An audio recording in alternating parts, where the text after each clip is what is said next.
بسم الله الرحمن الرحيم. الحمد لله رب العالمين، والصلاة والسلام على سيدنا وعظيمنا وحبيب قلوبنا وشفيع نفوسنا أبي القاسم محمد. اللهم صل على محمد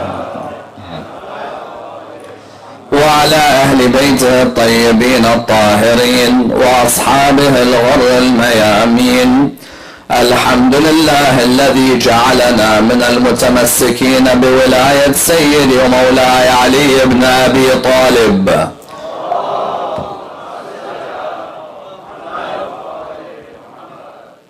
الحمد لله الذي هدانا لهذا وما كنا لنهتدي لولا أن هدانا الله. أما بعد، يقول الله في كتابه الكريم: بسم الله الرحمن الرحيم، نون والقلم وما يسطرون. The first of our loudest salawat in honor of Rasulullah Muhammad sallallahu alayhi wa alihi wa sallam.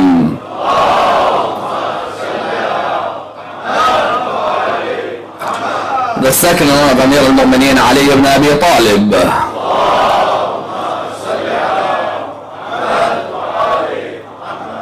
The third with your loudest voices in honor of the Imam of our time, Imam Sahib al-Asr wal-Zaman.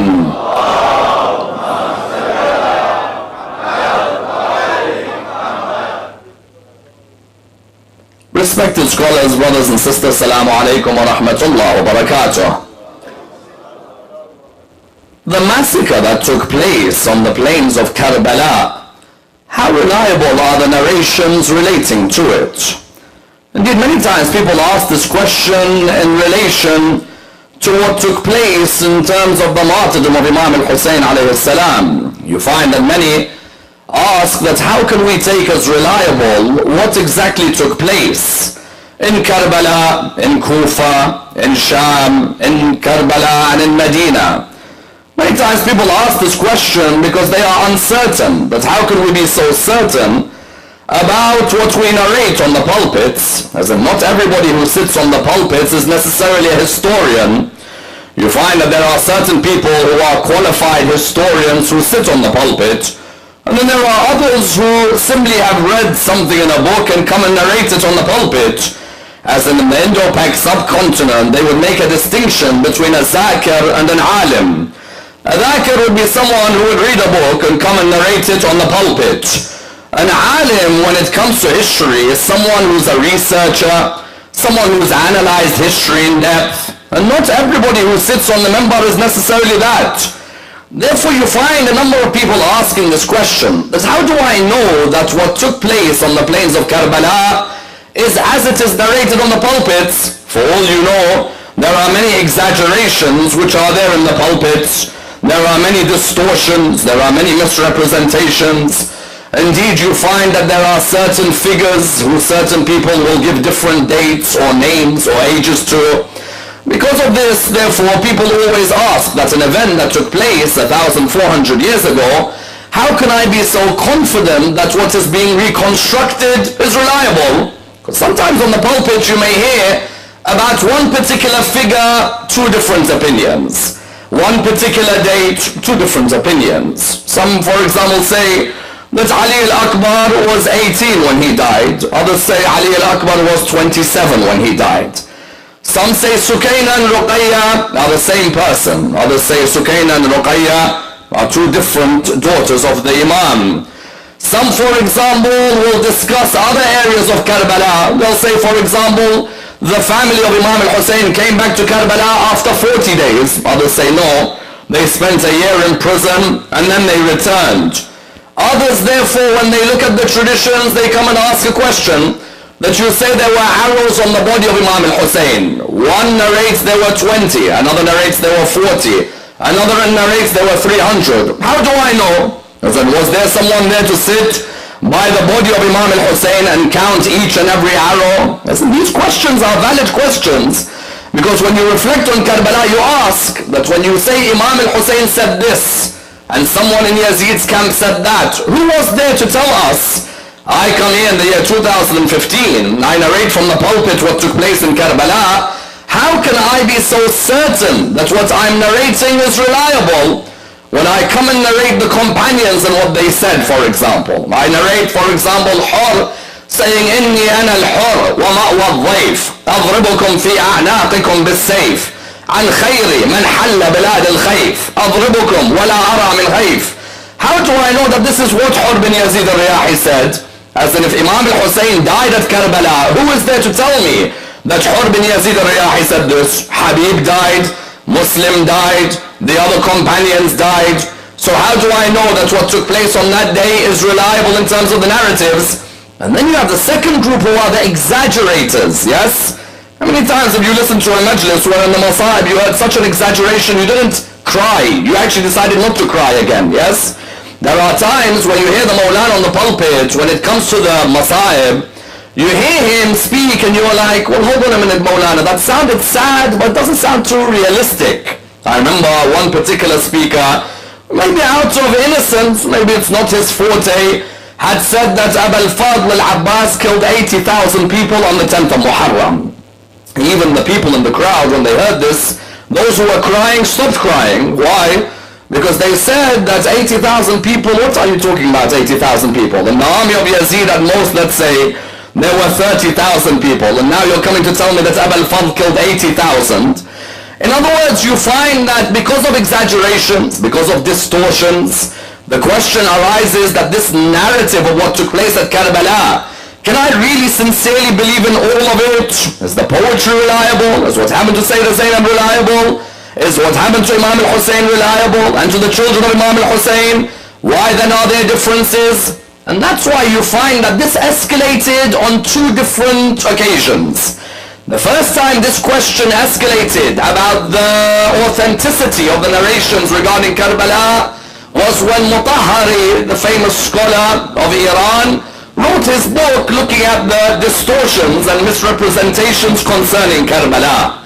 Mutahhari's work is online for those who want to read it. The work seeks to look at what took place on the 10th of Muharram and how it became exaggerated. That's what you had in Iran and what you have even in the Arabic peninsula was you had what were known as Rosakhuns, yes, or Rawdakhun.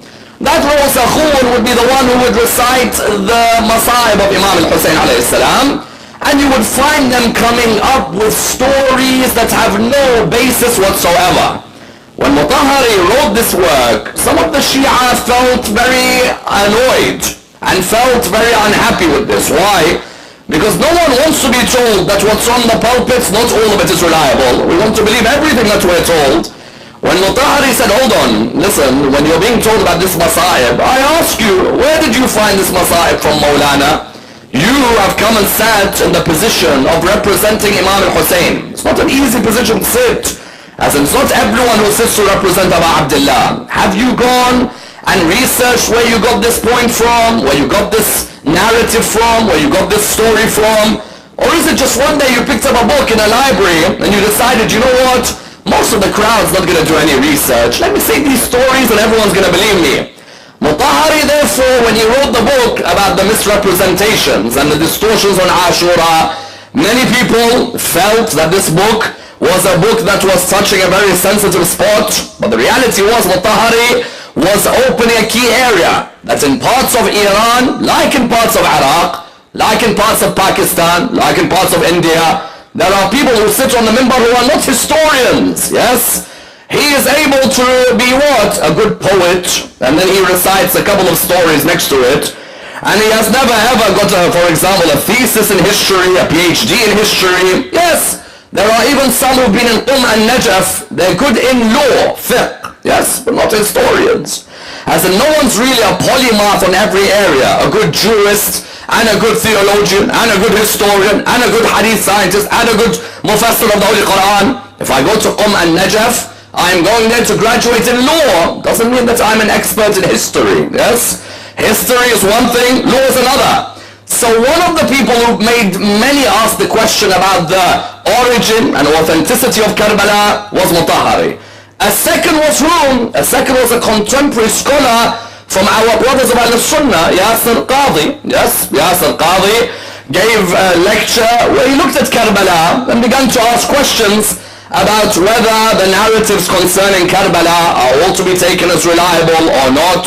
And he would use, for example, the works of famous scholars such as Ibn Hajar and Dhahabi and Ibn Kuthair, amongst others, to say that not everything that the Shia narrate on their pulpits is reliable, that there is a lot of distortions and misrepresentations which are there on the pulpit.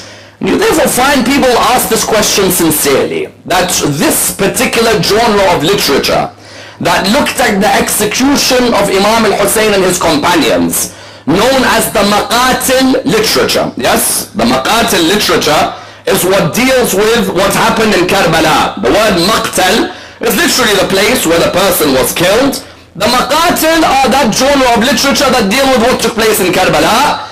People ask, how do I know the reliability of what is narrated? Yes? And the sadness of all sadnesses is that there are certain great scholars who have given so much to the event of Karbala and its narration that many of the followers of Ahlul Bayt do not know anything about. As in the likes of Al-Asbagh bin Nubata, Jabir bin Yazid al-Ju'fi, Abu Mikhnaf, the likes of, for example, Nasr bin Muzahim, the likes of, for example, Al-Waqidi, Baladari, Al-Madaini, amongst others, scholars who had given so much back historically to the event of Karbala, many do not know about.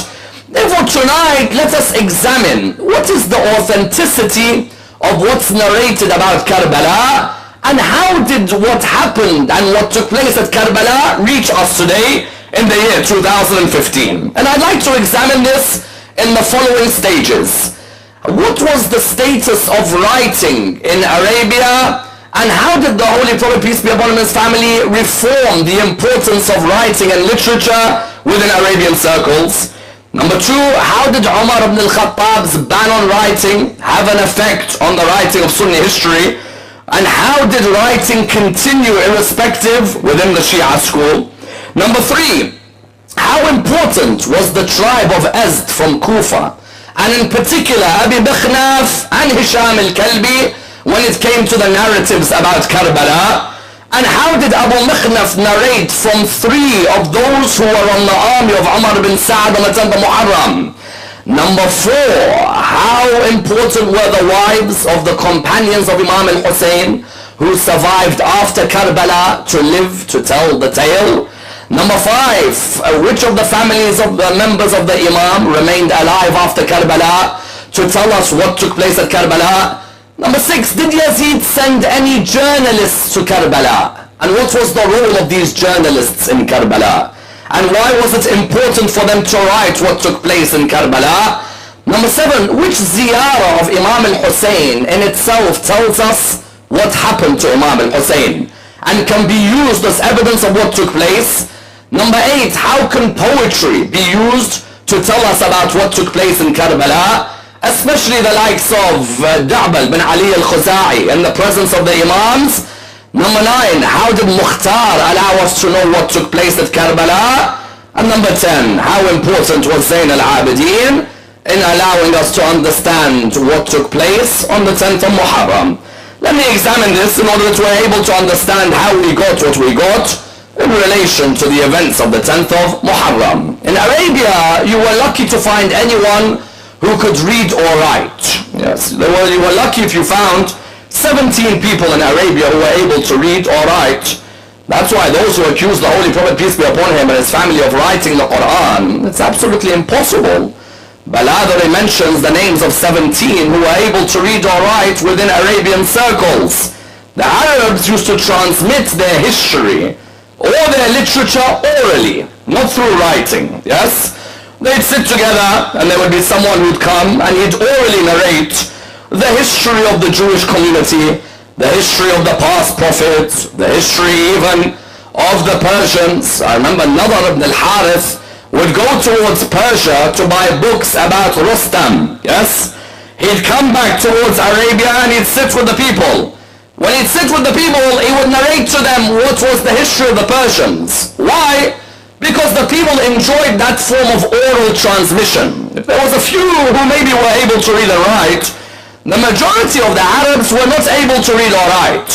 This person, Nadar ibn al-Harith, would come, he'd sit with them, and he began to narrate to them the history of the Persians. Of course, this type of narrative has no benefit or no harm to the community. Surah 31 verse 6 to 7 was revealed about him. وَمِنَ النَّاسِ مَنْ يَشْتَرِي لَهْوَ الْحَدِيثِ لِيُضِلَّ عَنْ سَبِيلِ اللَّهِ. Yes, there are those who go out to purchase. What do they purchase?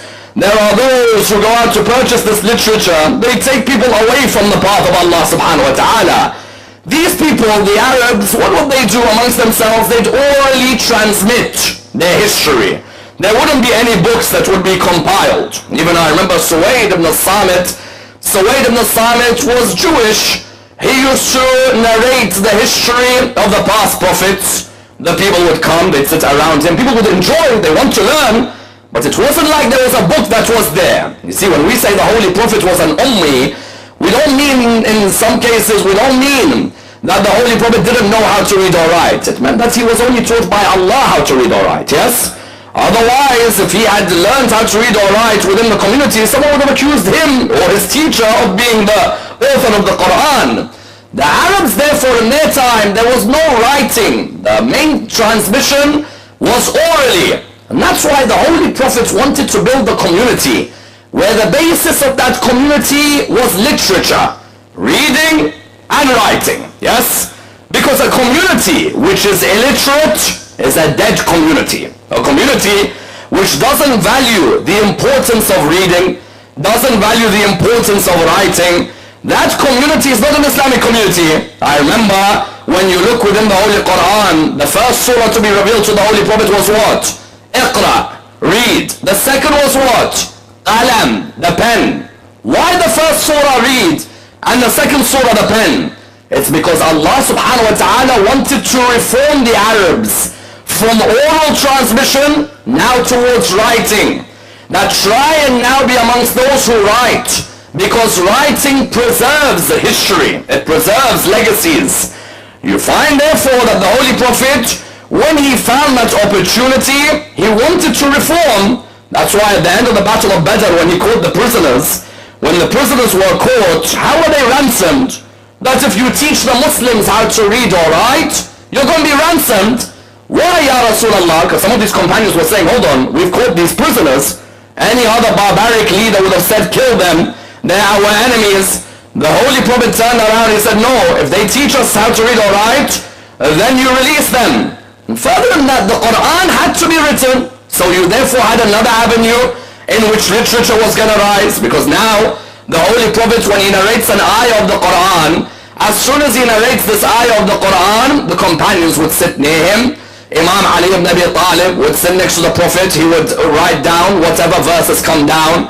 Zayd would sit next to him and write down whatever verses come down. Abdullah bin Mas'ud would sit, whatever verses come down, they would write. Suddenly now, a community that only relied on oral transmission for its heritage was now a community that was literate.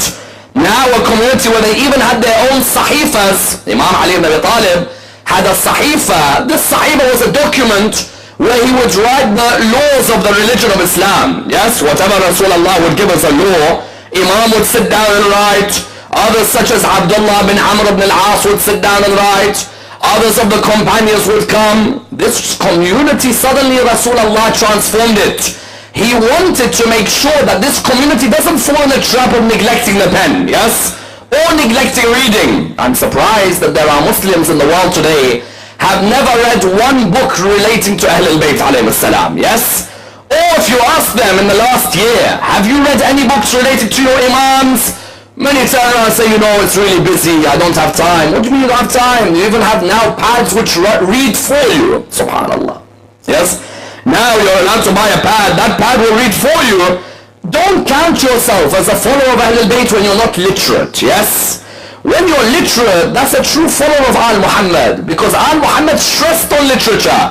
The Holy Prophet stressed, write. He would tell the companions to write, and he wanted this to continue after he died. Please focus on this delicate point. After he died, he wanted this to continue. He wanted the community to make sure that they preserve their history by writing it. But after he died, you found that the community, instead of writing their history, Umar ibn al-Khattab decided to put a ban on the writing of hadith. Yes? You see, if you ask any of our brothers in Ahlul Sunnah, when's your first book of history that's available for us today? Yes? You'll find that some of them may turn around and say, well, there are sahifas from the time of the companions. You reply by saying, hold on, realistically, when is the first book of literature you have in terms of law or theology or history? Many will reply, Malik bin Anas's Muwatta. The Muwatta was written over 100 years after Rasulullah died. Sahih al-Bukhari, Sahih Muslim, Tirmidhi, Nasa'i, Abu Dawood, Ibn Majah were written over 200 years after Rasulullah died. Why not in the first 100 years? Yes? Some turned around and said, but because in the time of the Prophet, people used to transmit orally, so that's why they weren't writing. No, that's not the reason. The reason is Umar ibn al-Khattab banned writing. Yes? Umar ibn al-Khattab banned writing. He said there is no writing to be done. And anyone who was found to be writing was to be punished, was to be beaten, was to be whipped. There was no compilation of any books whatsoever. Why did Umar ban the writing? Look at the difference between the school of Ahlul Bayt when it comes to preservation of literature and any other school in Islam. Umar said that I fear that the Muslims will take the hadith above the Quran. Yes? That what will happen is, if we've got books of hadith, people will start taking these books above the Quran. Like the previous nations, they started to take the conduct of Jesus above the Bible, or the conduct of Moses above the Torah. I don't want people to take the Sunnah above the Quran. I find it interesting that that's your conclusion, because if you're a Muslim, you recognize that there is nothing comparable to the Quran, correct? Even if there is a genre of literature called hadith, what's the problem of having hadith? Hadith, he said, I'm scared that people will confuse the hadith and the Quran. But the hadith, it can no way come near the Quran, because if you're a Muslim, you believe no words can come near the words of Allah subhanahu wa ta'ala, yes? Therefore, when Umar banned, why did he ban? One of the main reasons that he banned the writing of hadith was because of what? Was because every time you make a decision, there's a hadith which says your decision is different to Rasulullah, yes? You see, this is a vital point. If there are books of hadith, every time I say something, that book says something else. Every time I say this is an innovation, but the book says Rasulullah said something else. Therefore, what happened was, in the world of Ahlul Sunnah, hadith writing was banned. Would you believe until Umar bin Abdul Aziz? Yes? Umar bin Abdul Aziz, he was the one who decided that books of hadith have to be written. Why? Otherwise we're going to lose our history, correct? I said, if you don't have books of hadith, what's going to happen to you? Your history is going to go. In the school of Ahlul Bayt, we were the complete opposite. Yes? Imam Ali ibn Abi Talib focused that writing has to be there. That each and every member has to write. And if you look, subhanallah, at our history, from the beginning when Rasulullah died, until the end of the period of the Imams, you find there were always books written. You look at Imam Ali ibn Abi Talib, you have, for example, Kitab Ali of Imam Ali, you have Kitab al-Sunan wal-Ahkam wal-Qadaya of Imam Ali ibn Abi Talib, which Abu Rafi' and Ubaidullah bin Abu Rafi', the son, narrate. You have, for example, Masail, yes, of Ali bin Ja'far, Imam al-Sadiq's son Ali, used to ask his brother Musa al-Kadhim questions and he would give him the answer. You have, for example, Tafsir of Imam al-Baqir alayhi salam. Ahlul Bayt from the very beginning, they had focused that their heritage must be preserved. Someone says, but why don't we have many of these books? Yes? As in, if the heritage was preserved, it would help us in many cases. Yes, we don't have many of them. Sometimes because of oppression against the followers of Ahlul Bayt. You know, Shaykh al-Tusi had a great library which they burnt, which had the books of the Imams of Al-Muhammad. But subhanallah, parts of those pieces of literature remain. Alhamdulillah, Sahifat al-Jadiyah is with us, Dua Kumail is with us, other works of the Imams are with us, and parts of those other pieces of literature, they remain. Shaykh al-Kulaini will narrate from parts of them, Shaykh al-Saduq will narrate from parts of them, Shaykh al-Tusi will narrate from parts of them. But the main point was that Shia families, those who were loyal to Ahlul Bayt, there was a general consensus amongst them to preserve their history. Of them, one particular family. Please note this point. Arguably the most important and the most famous maqtal, that although the whole of it does not survive until today, parts of it survive, is a maqtal known as Kitab Maqtal al-Hussein of Abu Mikhnaf. Yes, many of you will have come across it. It's available in English, you can read it online. This Abu Mikhnaf belonged to a tribe known as the tribe of Azd of Kufa. The family were all lovers of Ahl al-Bayt alayhi salam. I don't want to go into the debate whether they were Shia at the time, the meaning of Shia, the theological definitions of Shia. I don't want to go in that debate tonight.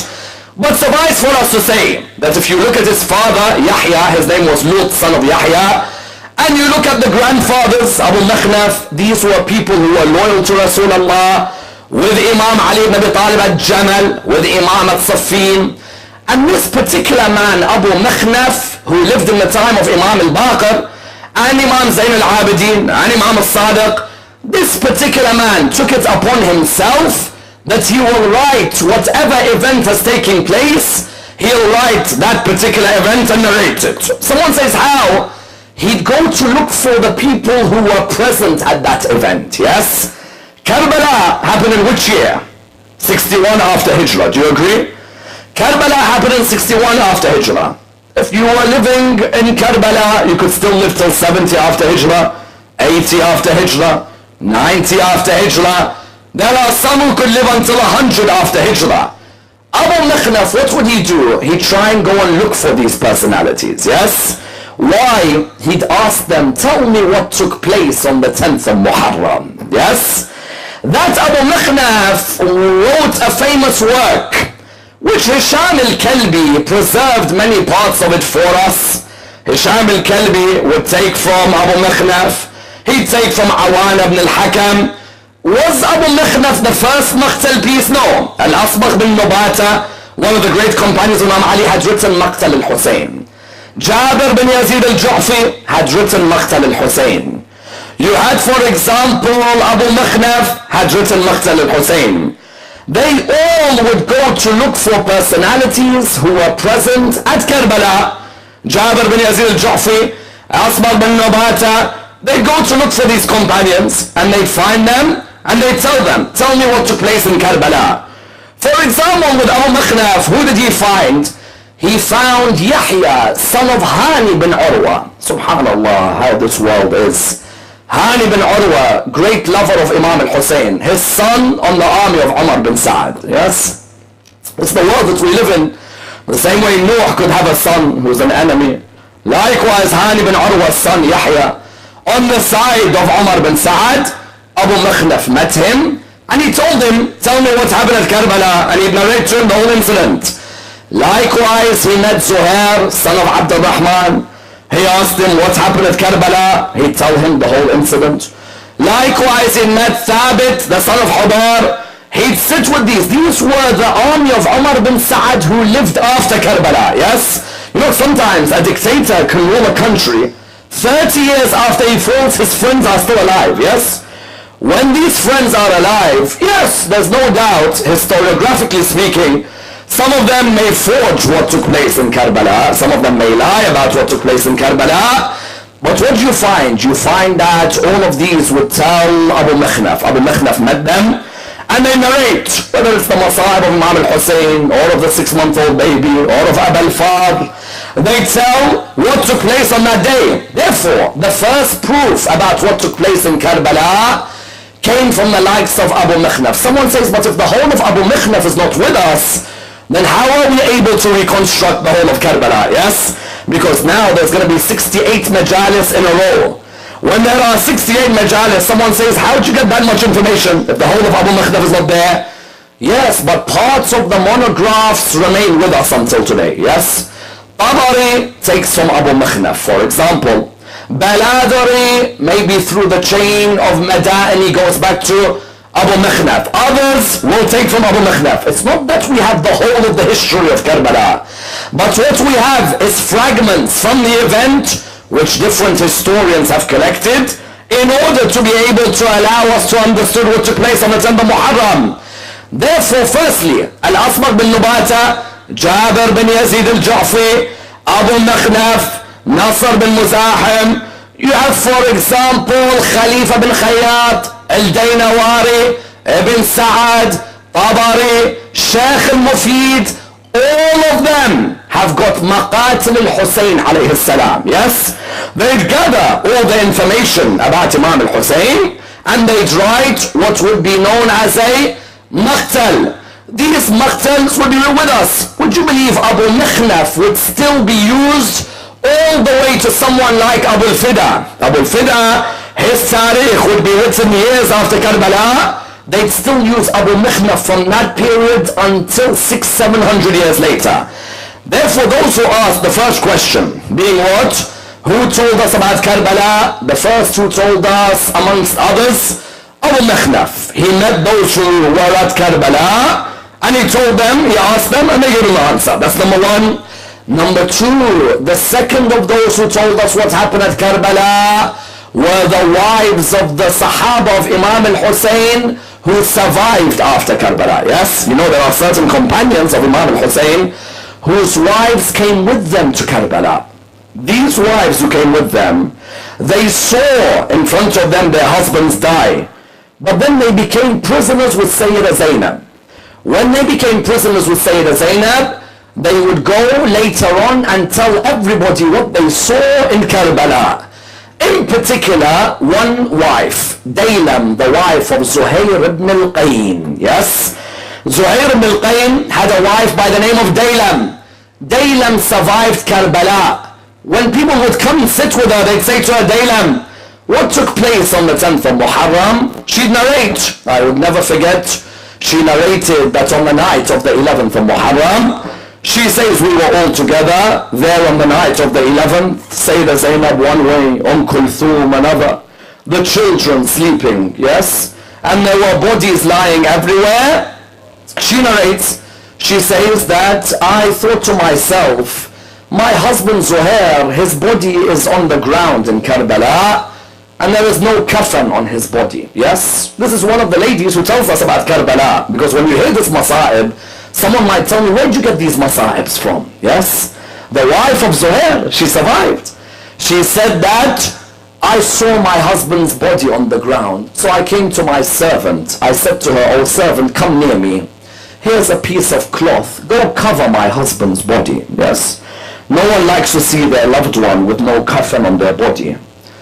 Says that my servant came back a few moments later, and I looked at her, I said, did you cover my husband's body? She said, no. Said, why? Said, as I was about to cover his body, I saw the holy body of Abu Abdullah on the ground. Yes. This is a famous musibah. She said, I saw the holy body of Abu Abdullah. I thought to myself, how can I cover Zuhair's body? And the son of Rasulullah has no cover on his. Yes. It's a wonderful, wonderful line. That narration, that musibah is from where? That's from Daylam, the wife of Zuhair ibn al-Qayn. Because Yazid didn't kill Daylam, he didn't kill Sayyidah Zainab after Karbala in Sham, he didn't kill up. So you found that the second area where we will get our knowledge about Karbala would be the wives of the companions, number two. Number three, were there family members of Imam al-Hussein who survived Karbala? Yes. For example, Imam al-Hassan had 7 sons on the 10th of Muharram. Yes? 6 of them were killed. 1 of them survived, Hassan al-Muthanna. Yes? Hassan al-Muthanna was injured in the battle. After Karbala, because he was injured and completely out of it, he was not able to be talking and he wasn't able to move around. Yazid's soldiers left him alone with this young man. What threat is he going to be to any of us? They let him live after Karbala. After Karbala, narrations mention that he married Fatima al-Sughra. Yes, the daughter of Imam al-Hussein, who was left behind.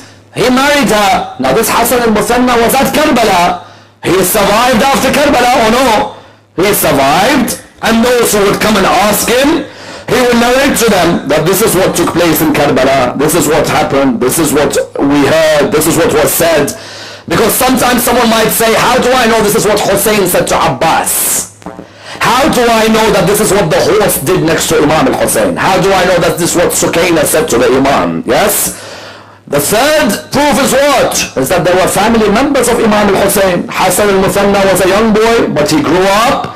Wherever people would ask him about Karbala, he would say, this is what took place in the morning. Hur bin Yazid al-Riyahi changed. He came towards us. He came and embraced the Imam. Then afterwards Habib bin Madahir and Muslim bin Awsaja. And when Muslim was on the ground, he told Habib, look after that stranger in Karbala. Don't let him be alone. And Imam al-Hussein, when he went out, he thought about his companions. All of these that we have, Hassan al-Muthanna survived after Karbala. He was able to live to tell the tale. That's number 3. Number 4, did Yazid have any journalists at Karbala? This is an important point. Please understand this point. Someone asks, how do I know that Hussein had that many arrows on his body when he lay on the ground? Yes? In the Masa'ib, sometimes we hear Imam al-Hussein had 300 arrows. And I remember someone tried to mock this. They tried to say, how do we know there were 300 arrows? For all we know, what? Was there someone there counting? Yes, there was. Someone says, what do you mean, yes, there was? You were getting paid a very, very handsome sum if you were able to narrate what took place for the emperor in Sham to show off to his friends. Yes? Yazid sent one particular journalist by the name of Hamid bin Muslim. In our Masa'ib, we always hear his name. Yes, Hamid bin Muslim. Hamid bin Muslim was at Karbala. Do you know what his role was? Journalist. Pen, paper, writing. What's happening? Zuhair ibn al-Qayn came out. He recited poetry. أنا زهير وأنا ابن القين أضربكم بالسيف عن حسيني إن حسينا أحد السبطين من عترة النبي الزكي الزيني ذاك رسول الله غير المين يا ليت نفسي قسمت قسمين. When any companion would come out to recite their poetry, he would be the one who would write the poetry. When, for example, you had someone like John come out, what would he say? كيف ترى الكفار ضرب الأسود بالسيف ضربا عن بني محمد أذب عنهم باللسان واليد أرجو بها الجنة يوم المورد. He would write down that this is what John has said. Subhanallah, what amazes many is how cold you could be writing this down. Yes? As in, you would imagine that someone who sees Abbas's right arm cut, Abbas's left arm cut, you would imagine at that moment you would thought, no, it was important for him that he gets back to Yazid as soon as possible. He sits with Yazid, he tells him this is what took place, and here's his son. Subhanallah, no one could have a heart like that. And that's why I guarantee you, and you look in the books of history, Hamid bin Muslim couldn't take it after Karbala. It began to affect him. And you know what began to affect him? You know, at the end he loved Imam al-Hussein, he changed. The Tawwabun, you know, the group who were in Kufa who done Tawbah after Karbala. The Tawwabun, after Karbala, they couldn't take what they done to Imam al-Hussein. All of them went to the grave of Abu Abdullah and started crying by the grave. One of them was Hamid bin Muslim. Hamid bin Muslim, what hurt him the most? Yes, as a journalist. A journalist, when they go to any event, imagine now, a journalist who was in Bosnia when the Bosnians were killed. Or a journalist in Syria, now the Syrian children are dying. Or a journalist in Iraq. That journalist surely will break. One moment broken. It's a Masa'ib, but not the end of the lecture. But many of you have heard the Masa'ib. He said, I saw the ladies of Al Muhammad run from tent to tent. Wait for this. And I know, Wallah, I know, and may Allah bless all the tears. Because it's very rare that the tears begin in the middle of a majlis, yes? But at the end of the day, these are the beginning of the nights. And each of these tears, each of them will speak. And I ask Hussein's mother to look at all of the tears, yes? Because all of this is for Hussein's mother, no one else. He says, I saw the daughters of Al Muhammad running from tent to tent, yes? Those fathers here, you know how it feels when your daughter's in pain. I don't need to say anything. He said, I saw the daughters of Al Muhammad running from tent to tent. He said, I saw one daughter of Hussein. The fire lit her dress. The dress was burning, yes. The granddaughters of Rasulullah running from tent to tent. He said, I came up to her and I was offering her some water. She said to me, are you with us or are you against us? Yes. He said to her, I am neither with you nor am I against you. I'm a journalist. Listen, I don't want to know Yazid. I don't want to know Hussein. I've just come here to get my money and go home. He said to her, I am neither with you, nor am I against you. She said, then how could you give me water, and my father lies thirsty there? And then she looked at him, and she said to him, have you read the Quran? Now he's a journalist, but he knows the Quran. He said, these lines affect. He said, yes. He said, have you read the ayah, فَأَمَّا الْيَتِيمَ فَلَا تَقْهَرْ? As for the orphan, do not hurt the orphan. He said, yes. She said, أَنَا يَتِيمَةَ أَبِي عَبْدِ اللَّهِ. I'm the orphan of Abu Abdullah. Allahu Akbar. Said at that moment, have you read the line, وَأَمَّا السَّائِلَ فَلَا تَنْهَرْ? When someone asks you a question, don't reject their question. At that moment, he said to her, yes. She said, I want to ask you one question. Where is the land of Najaf? That's it. That's where the line. Where is the land of Najaf? He said to her, why? She said, they tell me I have a grandfather buried there. I want to complain to him about what they've done to us. That affected Hamid bin Muslim. Hamid bin Muslim left Karbala. He went and said everything that took place, and then he couldn't sleep in the night. How could I see Hussein's daughters run like that? Yes. So do you know what he did? He decided to do tawbah. He said, Astaghfirullah Rabbi wa atubu ilayh. And I think it's majestic that Allah subhanahu wa ta'ala accepts the tawbah of even the one who never helped Hussein when Shimr sat on the chest. Yes. You would think Allah subhanahu wa ta'ala would turn around and say that how dare you stay? And he sat there because when someone asked an interesting question. They said that how comes one maqtal says Shimr bin Jawshan killed Hussein. Another maqtal says Sinan bin Anas killed Hussein. Yes? The reason is, firstly, Hamid bin Muslim narrates, they were kicking Abu Abdullah one way and the other. Yes? So you weren't able to tell who's inflicted the final blow. One of them slapped the cheeks. That's Rasulullah. He used to kiss. And another one stamped his feet, his shoe in the neck of Imam al-Hussein. Another one was jumping on the chest of Abu Abdullah. Now, when you're looking between them, you see Sinan and you see Shimr. Someone says, why one maqtal says Sinan, another says Shimr? It's not that there's a problem with the maqatil. It's your Imam. That's how many times they hit him. But they were surrounding him until Shimr bin Jawshan, according to certain maqatil, is the one who beheaded the Imam. Someone also asked the question, if Hamid bin Muslim saw all of this, he saw the arrows, you're telling me he'd count? Yes, he'd sit there, and with all coldness he would count. Yes, one arrow here, one arrow, until he's the one who wrote, Hussein looked like a hedgehog. He said, I have no other way to describe.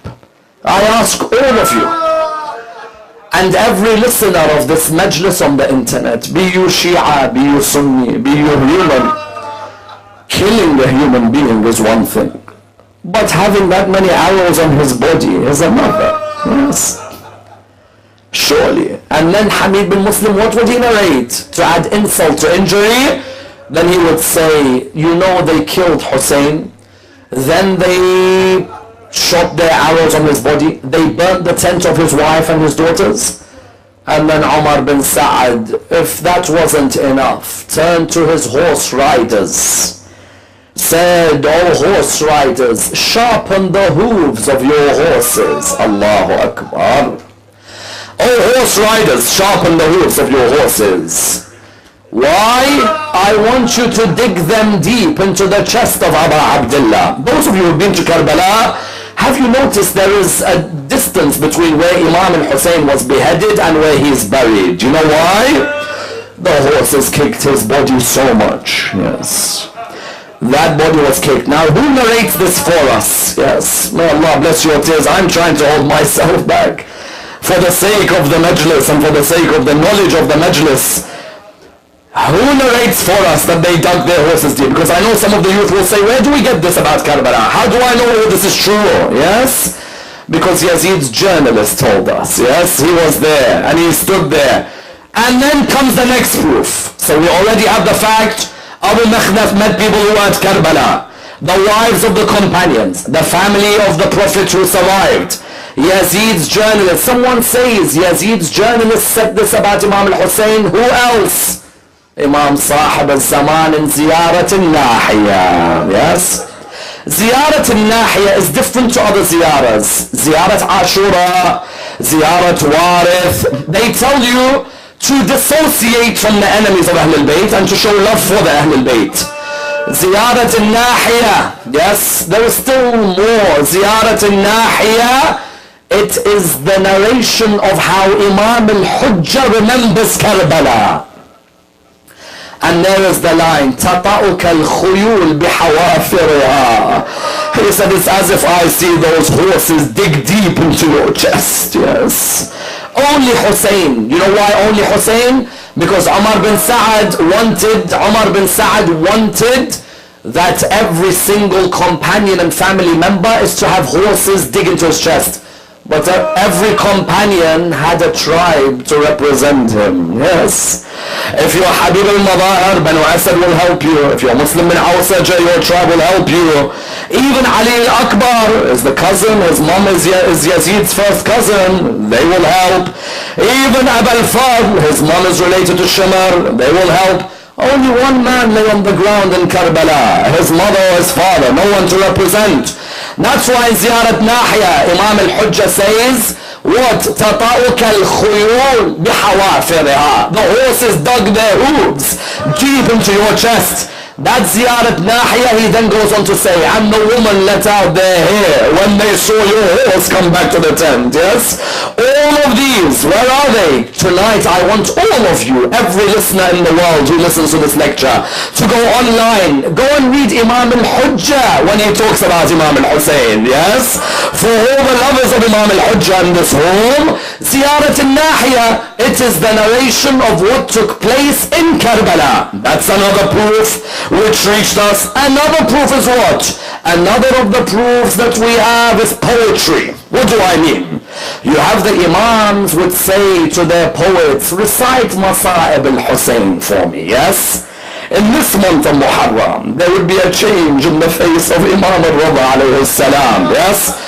And you would find that Imam al-Rada alayhi salam, he would sit, Da'bal bin Ali al-Khuzai would be next to him, and he'd say to him, Da'bal, recite for me what took place in Karbala. If Da'bal recites and it is authentic, the Imam will only cry. Yes?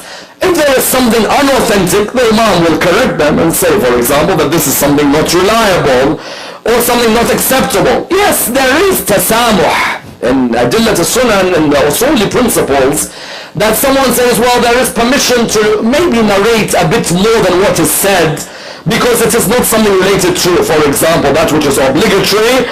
But Imam al-Rada alayhi salam would sit down, he told Da'bal, recite for me Masa'ib al-Hussein. If Da'bal recites and the Imam doesn't interfere, that means what he's reciting is exactly what happened in Karbala, yes?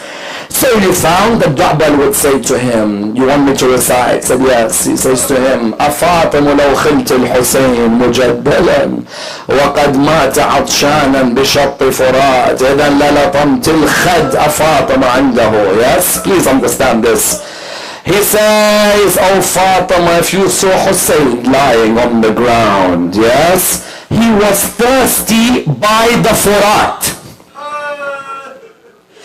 You would have slapped yourself, oh Fatima, had you seen him. Yes? At that moment, they told him, stop the Masa'ib. He said, why? They said, Imam al-Rada fainted. Allahu Akbar. Allahu Akbar. Look what Masa'ib does to Imam al-Rada. May Allah bless all of you. Remember the man who is Gharib in Mashhad. Those who haven't been to Mashhad, those who have, this will be easy for you to remember. Imam al-Rada, they said to him, he's fainted. At that moment when the Imam came around again, he said, Da'bal, continue the poem. Da'bal began, أَفَاطِمُ لَوْ خِلْتِ الْحُسَيْنِ مُجَدَّلًا وَقَدْ مَاتَ عَطْشَانًا بِشَطِّ فُرَاتٍ إِذًا لَلَطَمْتِ الْخَدَ فَاطِمَ عِنْدَهُ. They said, stop, stop. He said, why? He said, the Imam fainted again. I'm coming to a fundamental line. Yes, I'm coming to a fundamental line. Again, he said, Da'bal, recite one more time. He continued. When he finished the Masa'ib, he said to him at that moment, he said, Imam, why did you faint when I said, Fatima, you would have slapped yourself Had you seen the condition of Hussein? Yes? At that moment, Imam looked at him, he said, because, oh, Da'bal, when you recited that line, that, oh, Fatima, you would have slapped yourself, I saw Zahra in front of me. Allahu Akbar. The ladies in the other hall, Fatima may be sitting next to you, because wherever is the masa'ib of her son, she is there, yes? This is a principle when it comes to Majalis al-Hussein. Majalis al-Hussein are not about the speaker. They are about sitting for Zahra's son, yes? Not about who recites. It's about being in Zahra's presence. He said to him, you know what the poet replied back? How does Fatima slap a cheek already slapped? Allahu Akbar. Because they slapped you behind the door. So isn't that cheek already bruised from that day?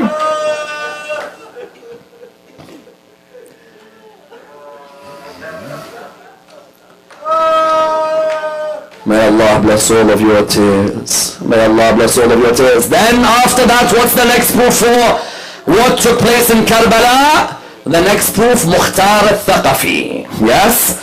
Mukhtar was not at Karbala. He was in prison. But when he came out of prison, he wanted to find Umar bin Sa'ad. He wanted to find Shimr ibn al-Jawshan. He wanted to find Ibn Ziyad. He wanted to find Harmala bin Kahil. Yes? And when he found Harmala bin Kahil, because sometimes people ask, how do we know Harmala when he shot his arrows? How do we know it's true? Because Mukhtar caught him. And when he caught him, he asked him, tell me, what did you do on the 10th of Muharram? Yes? Because someone might tell me, how do I know? No, he caught him. Harmala said, 4 arrows I shot. Allahu Akbar. The coldness of this tyrant. He said, 4 arrows I shot. Mukhtar said, who did you shoot? He said, the first arrow I shot, the right eye of Abul Fadl. Yes? He said Abbas had lost his right arm and he had lost his left. He was trying his hardest to hold the water, yes? But then Umar bin Sa'ad said, what's wrong with you? Can't you see the whiteness of his eyes? Take the eye out. He said normally when someone falls from their horse, they fall with their hands in front of them.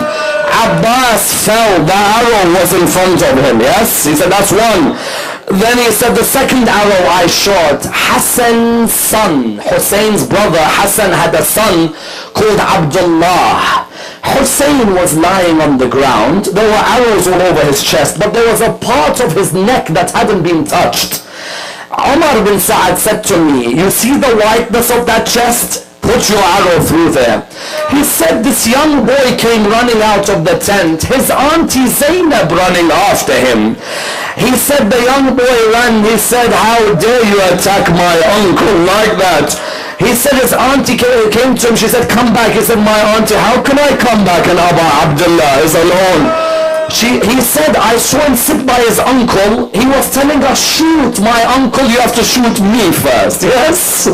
What love those nephews of Hussein had on the 10th of Muharram. Yes? So he said that was the second. So how about the third? He said the third arrow is the one that hurts me the most. Yes?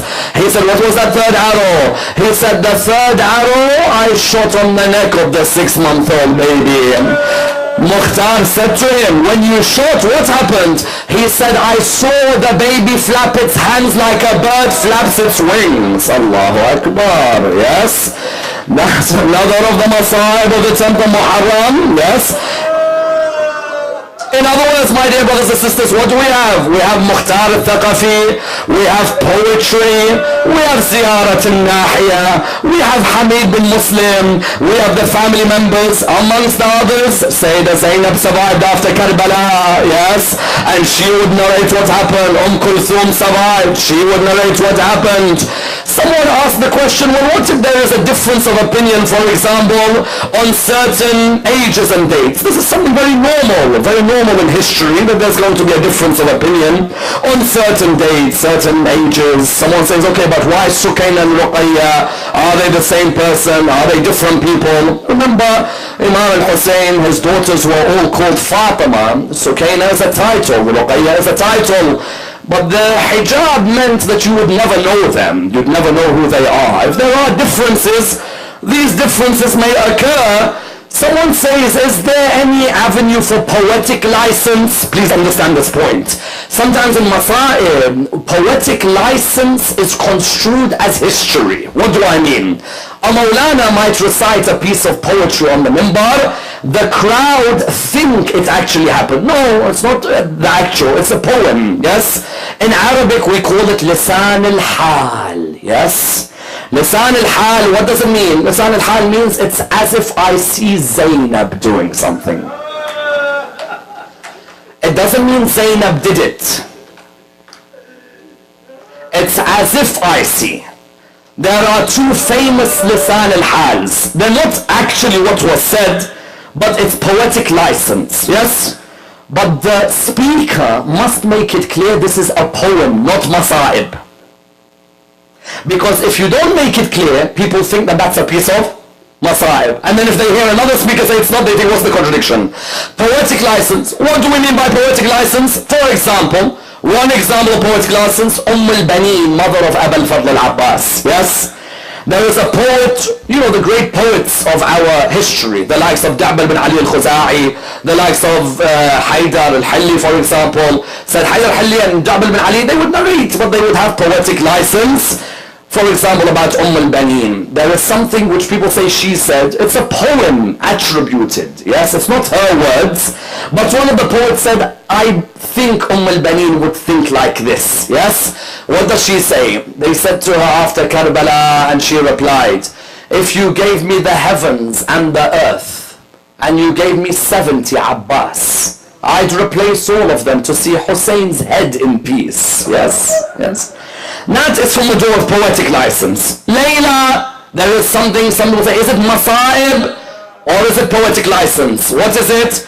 Some have turned around and said that when it comes to one particular line, she says, the only consolation I can take after Karbala is I will see Ali in my sleep. Yes, Ali al-Akbar.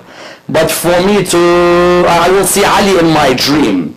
But for me to dream, I have to sleep. And I don't think I'll sleep after the 10th of Muharram. Yes? That is again poetic license. So, sometimes when people see contradictions in the masa'ib, sometimes those masa'ib are poems, not actual events. And sometimes no, they are the actual events.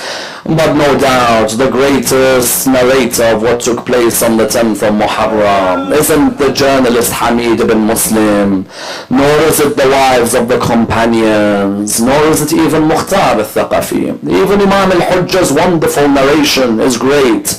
But it's different when you see your own father beheaded in front of you. Yes.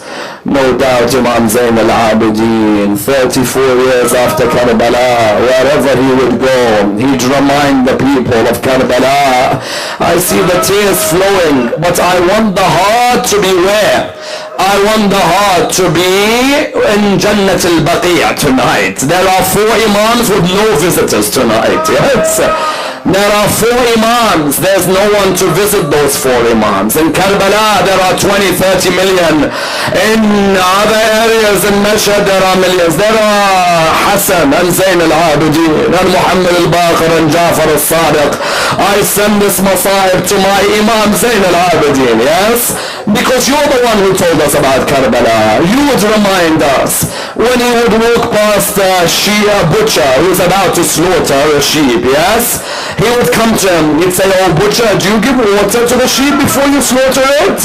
Because this helps us understand the thirst of Hussein. He says to him, do you give water to the sheep before you slaughter it? He said, yes, O son of Rasulullah. Every creation deserves water before they die. He'd say to him, my father died thirsty. Allahu Akbar, yes? Now in another narration, he walked past a person in the graveyards. He said to that person, he said to him, oh man, he said to him, that when I die, would you bury me? The man replied, of course, oh son of Rasulullah, of course we'll bury you. He turned around to him and he said, oh man, my father lay on the ground for 3 days, no one to bury him. Allah, mashallah, mashallah, mashallah. On another occasion, he heard a man in the darkness of the night. He heard a man crying and he was shouting, "Ana al-gharib, ana al-gharib. I am a stranger, I'm a stranger." The Imam came towards him. He said to him, "Oh man, do you say you're a stranger because you have no food?" He said, "No, alhamdulillah, I have food." He said to him, "Oh man, do you say you're a stranger because you had no water?" He said, "No, alhamdulillah, I have water." He said, "Oh man, do you say you're a stranger because you have no family to look after you or to bury you?" He said, "No, I do." He said, "Then never call yourself a stranger. Only one man was a stranger." Yes, only Abu Abdullah. That is a gharib. And that's why you find that many people ask me the question, shimmer on the chest of Hussein. Who told us about this? Yes? Who is the one who made it clear? And the reply is Zayn al-Abidin, Hamid ibn Muslim, others. But for Imam Zayn al-Abidin, it was more difficult, yes, because he couldn't help his father. And who narrates this for us? There was also another narrator. Imam al-Baqir was in Karbala, and Imam al-Baqir was 3 years old in Karbala. And Imam al-Baqir told us what happened in Karbala, and he also told us what his father said. And Imam al-Baqir narrates, he says, "My father in his final moments, the poison had surrounded his body." Yes, in Medina, Zayn al-Abidin, the poison had been all over his body. He said, "When I saw my father and the poison all over his body, I saw that he was in intense pain, so I came and I hugged the chest of my father." Isn't that what you would do? When your father is in pain, wouldn't you come to hug his chest? He said, "The moment I hugged his chest, he began to cry in a way I've never seen him cry." Allahu Akbar. He said, "I've never seen him cry in this way before." So I said to him, "My father, why do you cry? In a moment you'll see Rasulullah. In a moment you'll see Fatima al-Zahra. In a moment you'll see Ali ibn Abi Talib. In a moment you'll see Imam al-Hassan. And in a moment you'll see Imam al-Hussein. My father, why is it that you cry when I am on your chest?" Listen to the reply. "Oh my son Muhammad, I cry when you're on my chest, because when I am dying, you are on my chest. Whereas you know sat on the chest of my father Abu Abdullah when he lay in the ground of the 10th of Muharram. Do you know who sat on the chest of my father Abu Abdullah and who took the neck of my father away from his whole body?" The narrations tell us more of the Masa'ib. Imam al-Baqir says, "There was another Masa'ib to Karbala that I saw when I was giving the ghusl of my father, Zayn al-Abidin." Yes, but it wasn't Karbala, it was after Karbala. Yes, he said, "When I was giving the ghusl to my father, I saw bruising." Yes, Allah, those of you who know where I'm going know. He said, "I saw bruising on the neck and bruising on the back." He said, "The bruising on the back I knew was the food he used to carry in the middle of the night to the poor. But the bruising of the neck I never knew 34 years after Sham. The bruising of the chains of Yazid ibn Muharram was still on the neck of my father, Sayed Ammar. Inna lillahi wa inna ilayhi raji'un. We pray to Allah subhanahu wa ta'ala to raise us with Muhammad and al-Muhammad. Ya Allah, honor those who preserve the heritage of Muhammad and al-Muhammad. Ya Allah, bless Al-Asbagh bin Nubata. Ya Allah, bless Jabir bin Yazid al-Ju'fi. Ya Allah, bless Abi Mikhnaf and all those who sought to preserve the love of Al-Muhammad alayhim as-salam. Ya Allah, raise them with Muhammad and Al-Muhammad. We pray to Allah subhanahu wa ta'ala Surah Al-Fatiha, but before it, the loudest of your salawat. The first of our loudest salawat in honor of Rasulullah Muhammad sallallahu alayhi wa sallam.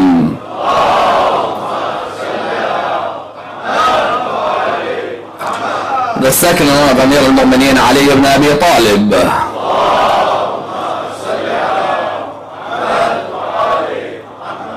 The third with your loudest voices in honor of the Imam of our time, Imam Sahib al-Asr wal-Zaman.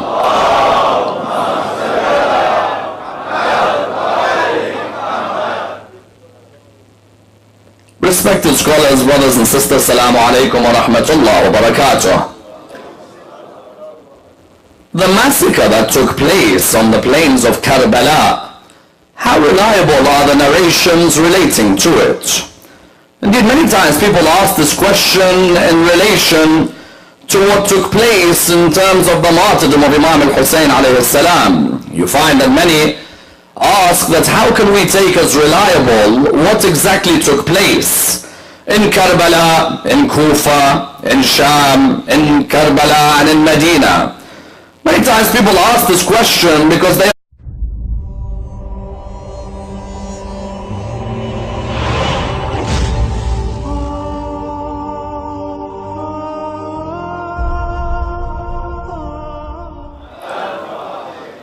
بسم الله الرحمن الرحيم الحمد لله رب العالمين والصلاة والسلام على سيدنا وعظيمنا وحبيب قلوبنا وشفيع نفوسنا أبي القاسم محمد اللهم صل على محمد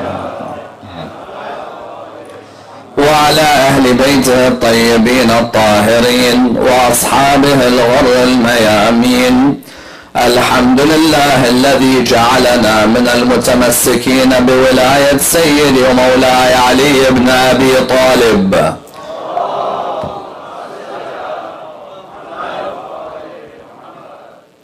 الحمد لله الذي هدانا لهذا وما كنا لنهتدي لولا أن هدانا الله. أما بعد، يقول الله في كتابه الكريم بسم الله الرحمن الرحيم نون والقلم. Uncertain, but how can we be so certain about what we narrate on the pulpits, as in not everybody who sits on the pulpits is necessarily a historian. You find that there are certain people who are qualified historians who sit on the pulpit, and then there are others who simply have read something in a book and come and narrate it on the pulpit. As in the Indo-Pak subcontinent, they would make a distinction between a zakir and an alim. A zakir would be someone who would read a book and come and narrate it on the pulpit.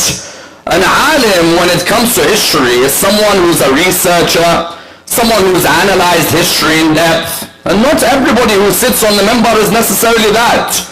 Therefore, you find a number of people asking this question, that how do I know that what took place on the plains of Karbala is as it is narrated on the pulpits? For all you know, there are many exaggerations which are there in the pulpits. There are many distortions, there are many misrepresentations. Indeed, you find that there are certain figures who certain people will give different dates or names or ages to. Because of this, therefore, people always ask that an event that took place 1,400 years ago, how can I be so confident that what is being reconstructed is reliable? Because sometimes on the pulpit you may hear about one particular figure, two different opinions. One particular date, two different opinions. Some, for example, say that Ali al-Akbar was 18 when he died. Others say Ali al-Akbar was 27 when he died. Some say Sukayna and Ruqayya are the same person. Others say Sukayna and Ruqayya are two different daughters of the Imam. Some, for example, will discuss other areas of Karbala. They'll say, for example, the family of Imam al-Hussein came back to Karbala after 40 days. Others say no, they spent a year in prison and then they returned. Others, therefore, when they look at the traditions, they come and ask a question. That you say there were arrows on the body of Imam al-Hussein. One narrates there were 20, another narrates there were 40, another narrates there were 300. How do I know? Was there someone there to sit by the body of Imam al-Hussein and count each and every arrow? These questions are valid questions, because when you reflect on Karbala, you ask that when you say Imam al-Hussein said this, and someone in Yazid's camp said that, who was there to tell us? I come here in the year 2015, I narrate from the pulpit what took place in Karbala. How can I be so certain that what I'm narrating is reliable? When I come and narrate the companions and what they said, for example. I narrate, for example, Hur saying, إِنِّي أَنَا الْحُرْ وَمَأْوَى الضَّيْفِ أَضْرِبُكُمْ فِي أَعْنَاقِكُمْ بِالسَّيْفِ عَنْ خَيْرِ مَنْ حَلَّ بِلَادِ الْخَيْفِ أَضْرِبُكُمْ وَلَا أَرَى مِنْ خَيْفِ. How do I know that this is what Hur bin Yazid al-Riyahi said? As in, if Imam al-Hussein died at Karbala, who is there to tell me that Hur bin Yazid al-Riyahi said this? Habib died, Muslim died, the other companions died. So how do I know that what took place on that day is reliable in terms of the narratives? And then you have the second group who are the exaggerators, yes?